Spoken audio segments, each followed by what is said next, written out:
This is the Mekong, one of Asia's major rivers and the 12th longest in the world. It nurtures a great deal of life in its waters and in the wetlands, forests, towns and villages along its path. The Mekong's long journey begins in the Tibetan highlands.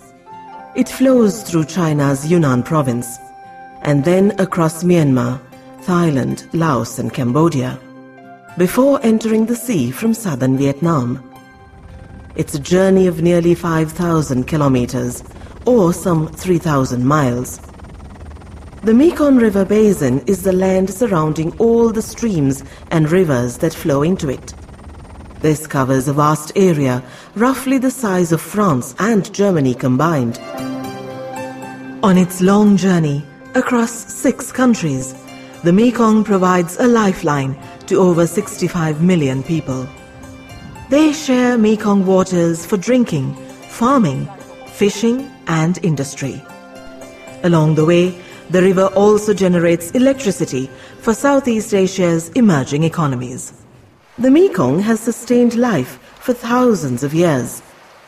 But growing human demands are slowly building up environmental pressures on the river. A new study commissioned by the UN Environment Programme cautions that climate change could add to this in the coming years. The climate change would affect, in fact, the effect will come in the amount of rainfall which is received. So under climate change conditions, we expect less rainfall to be observed, and that would bring less flows in the river, which would affect the water usage in the downstream areas. Dr. Mukund Babel is a researcher at the Asian Institute of Technology in Bangkok. He led a team of experts who studied what makes the Mekong waters vulnerable.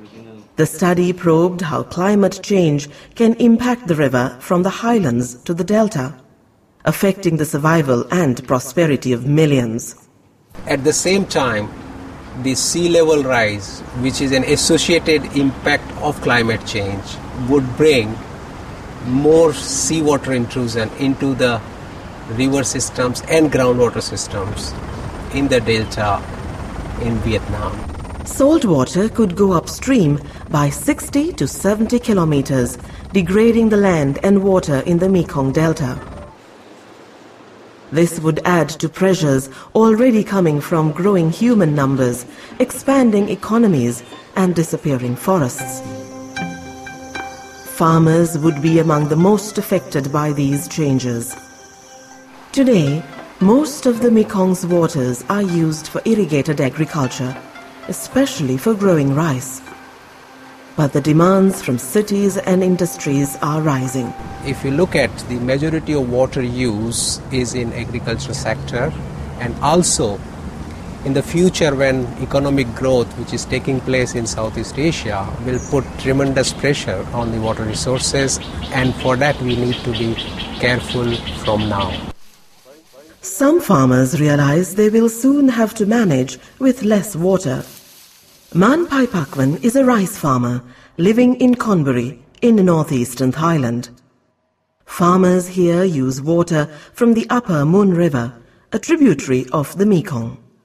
They get their water from a local reservoir, but soon it will also supply water to the nearby city of Korat. ทีนี้ก็กลัวว่าถ้าหากว่าเขามาเอาน้ำไปแล้วเกษตรกรจะเอาน้ำไหนมาทำนาต่อไปถ้าเขาจะมาเอาน้ำเพราะว่าทุกวันนี้บางปีที่น้ำมันไม่ค่อยมี This can spell trouble for her rice fields. ก็ต้องครอบครัวก็ต้องอดอยากค่ะก็ต้องไปหากู้หนี้ยืมสินเข้ามาใช้ค่ะมาซื้อข้าวกิน Environmental changes are already affecting freshwater fishing on the Mekong. The study identifies the Tonle Sap Lake in Cambodia as an ecological hotspot.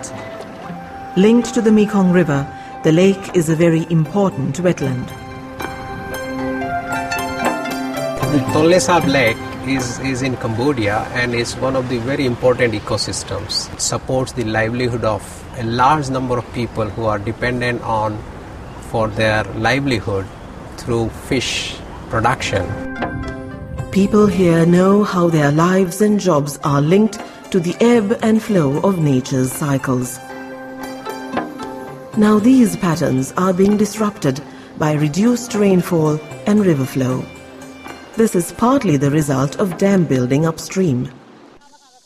The Mekong countries have to carefully manage the upstream-downstream tensions.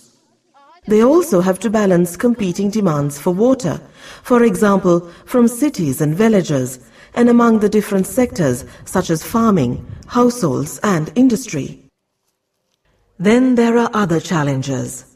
2 out of every 5 people in the basin don't have safe drinking water or proper toilets.